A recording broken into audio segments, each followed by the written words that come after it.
ಮಸಾಲ ಮಜ್ಜಿಗೆ ರೆಸಿಪಿ.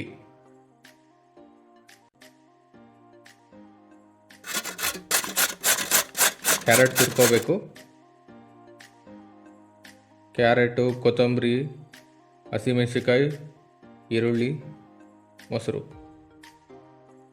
ಒಂದು ಮಿಕ್ಸಿ ಜಾರಿಗೆ 1 ಕಪ್ಪು ನೀರು, 1/4 ಕಪ್ಪಷ್ಟು ಮೊಸರು ಹಾಕೋಬೇಕು.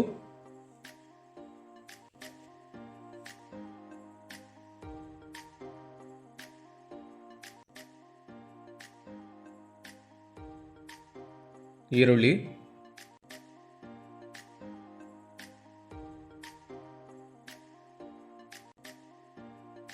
ಹಸಿಮೆಣಸಿಕಾಯಿ, ಕ್ಯಾರೆಟು, ಕೊತ್ತಂಬರಿ, ಜೀರಾ ಪೌಡರು ಟೀ ಸ್ಪೂನಷ್ಟು, ರುಚಿಗೆ ತಕ್ಕ ಹಾಗೆ ಉಪ್ಪು,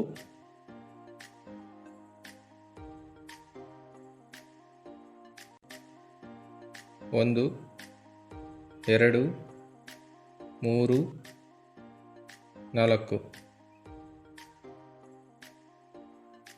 ಮಸಾಲ ಮಜ್ಜಿಗೆ ರೆಡಿಯಾಗಿದೆ.